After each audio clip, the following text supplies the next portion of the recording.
এখন হ'ল খতৰা সত্ৰ। হয় হয় সত্ৰখন প্ৰতিষ্ঠাৰ এতিয়া 456 বছৰ হ'ল। Welcome to Dibjika blogs. আপোনালোকক স্বাগতম জনাইছোঁ। আজি মই আহিছোঁ খতৰা সত্ৰত আপোনালোকক ভালকৈ দেখাম আৰু কমিটিৰ পৰা বিশেষ পাৰ্মিশ্যন লৈ লোৱা হৈছে আৰু ভিডিঅ'টো আপোনালোকক ভালকৈ দেখাম আজি। চাই ৰ'ব ভিডিঅ'টো শেষলৈ। এইখানেই হ'ল খতৰা সত্ৰ আৰু বঢ়িয়াকৈ চাই লওক আপোনালোকে। ভালকৈ দেখাম এতিয়া অলপ পিছত, আপোনালোকে চাই ৰ'ব ভিডিঅ'টো, স্কিপ নকৰিব। গাইজ গেটটো হ'ল এইটো আৰু এনেকৈ পুৰা সময় যাব লাগে আৰু আপোনালোকে চাই ৰ'ব ভিডিঅ'টো, স্কিপ নকৰিব।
গাইজ যিমান পাৰোঁ আপোনালোকক ভিডিঅ'টো দেখালোঁ, কাৰণ বিশেষ ভিতৰৰ পাৰ্মিশ্যন নাই ভিডিঅ' বনোৱাৰ কাৰণে, সেইকাৰণে ভিতৰত সোমাব নোৱাৰিলোঁ। আৰু আপোনালোকে ভিডিঅ'টো চাই ৰ'ব, অলপ ইণ্টাৰভিউ ল'ম, অলপ সুধিম সম্পাদকক, আৰু আপোনালোকে চাই ৰ'ব ভিডিঅ'টো এতিয়া।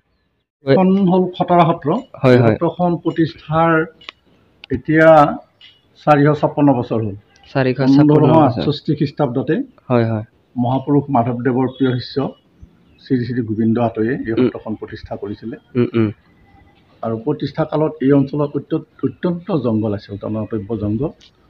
তেওঁ ব্ৰহ্মপুত্ৰৰে আহি ননৈ নদীয়েদি সোমাই আহি এই ঠাইত, য'ত আমাৰ বৰ্তমান কীৰ্তনঘৰ আছে, মণিকূট আছে, ইয়াতে তেওঁ সত্ৰখন পাতিলে। প্ৰথম অৱস্থাত তেওঁ ইয়াতে নদীৰ পাৰত গধূলি হোৱাৰ কাৰণে ৰৈছিলহি আৰু ৰাতি তেনেকৈ থাকিলে। ৰাতিপুৱাৰ ভাগত এই জংঘলৰ মাজতে এটা বিষাক্ত সাপক এটা বামুণ ভেকলাই গিলিছে। তাৰমানে সাপে ভেকুলী খায়, ভেকুলীয়ে কিন্তু সাপক গিলা, এনেকুৱা এটা নাচুক দৃশ্য দেখা পায়। তেওঁ ইয়াতে থান বা সত্ৰ পতাৰ চিন্তা কৰি ঠাই চাফা কৰি সত্ৰ পাতিলে। আৰু ইয়াতে 4গৰাকীমান ব্যক্তি, তেওঁলোকে ইয়াতে হাবিত মানে পহু চিকাৰ কৰিব আহি, ঠাই চাফা কৰিব আহি দেখিলে যে এজন ভকতে এইবিলাক কৰিছে। সুধিলে ক'ৰ পৰা আহিছে, কিয় আহিছে, কি কৰিব। তেওঁ সেইমতে ক'লে যে ঈশ্বৰৰ নাম প্ৰচাৰৰ কাৰণে আহিছে। তেতিয়া তেওঁলোকে ক'লে যে ঈশ্বৰক আমি দেখিলেহে থান পাতিব দিম, নহ'লে নিদিয়ে। তেতিয়া তেওঁ আকৌ বৰপেটালৈ গৈ মাধৱগুৰুৰ ওচৰৰ পৰা ৰাম লক্ষ্মণ সীতা হনুমানৰ বিগ্ৰহ আনি দেখুৱাই তাৰ আগত নাম কীৰ্তন কৰি সিহঁতক দেখুৱালে। সিহঁতে তেওঁ শৰণ ল'লে। তাৰপিছত ইয়াত গুৰু আসন স্থাপন কৰিলে, ভাগৱত স্থাপন কৰিলে। আৰু তেতিয়াৰ পৰা সত্ৰখন এতিয়ালৈ 3 সন্ধিয়াৰ নাম কীৰ্তন ধুনীয়াকৈ চলি আছে। 3 সন্ধিয়া ৰাতি প্ৰাতঃকালে হয়, দুপৰীয়া হয়, সন্ধ্যা সময়ত হয়। আৰু ইয়াত আমাৰ মহাপুৰুষ শংকৰদেৱ গুৰুজনাই যিখিনি সৃষ্টি কৰিছিল সংস্কৃতি, সেইখিনি চৰ্চা হৈ আছে। নৃত্য, গীত, ভাওনা আটাইবিলাক হৈ থাকে। ইয়াৰ উপৰি আমাৰ দৰঙৰ যি ঐতিহ্যমণ্ডিত ফুলীয়া ভাৱৰীয়া দৰঙতেই আমাৰ খতৰা সত্ৰতে জন্ম হৈছিল। যি আমাৰ যে নাগাৰা নাম আছে, ডাঙৰ বৰনাগাৰা নামটো খতৰা সত্ৰতেই প্ৰথম জন্ম লাভ কৰিছে। তেনেকৈ আৰু এতিয়া অসমৰ বিভিন্ন প্ৰান্তৰ পৰা দৰ্শনাৰ্থীবিলাক ইয়ালৈ আহি ভিৰ কৰে। খতৰা সত্ৰৰ প্ৰধান উৎসৱ হ'ল পাছতি উৎসৱ। ভাদ মাহত শ্ৰীকৃষ্ণৰ জন্মাষ্টমীৰ 5 দিন পিছত পাছতি উৎসৱ হয়। কিন্তু ৰাইজে আলোচনা কৰি ভাদ আৰু আহিনৰ সংক্ৰান্তিত আমাৰ খতৰা সত্ৰত পাছতি ভাগ পতাৰ সিদ্ধান্ত লৈ তেতিয়াৰ পৰা এতিয়া পাছতি ভাগ ভাদ আৰু আহিনৰ সংক্ৰান্তিত হয়। বিশ্বকৰ্মাৰ লগত একেলগে হয়। আমি কিন্তু খতৰা সত্ৰত পাছতি মহোৎসৱ নাম কীৰ্তন, আগতে আছিল 2 দিনীয়া, এতিয়া আহি 4-5 দিনীয়া হৈছে। মানুহৰ যথেষ্ট সমাগম হয়, নাম কীৰ্তন হয়।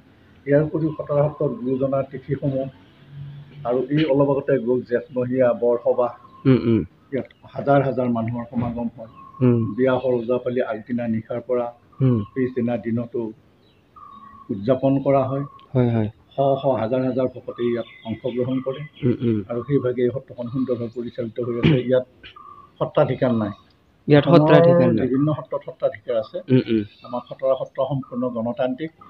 ইয়াত 2 বছৰীয়া পৰিচালনা সমিতি আছে আৰু সেই পৰিচালনা সমিতিখনে এই সত্ৰখন সুন্দৰভাৱে পৰিচালিত চলাই আছে। ইয়াত যাত্ৰা বিমানৰ সেই কথাটো নাই, ইয়াত আমাৰ সেই গোড়ামী কথাটো নাই।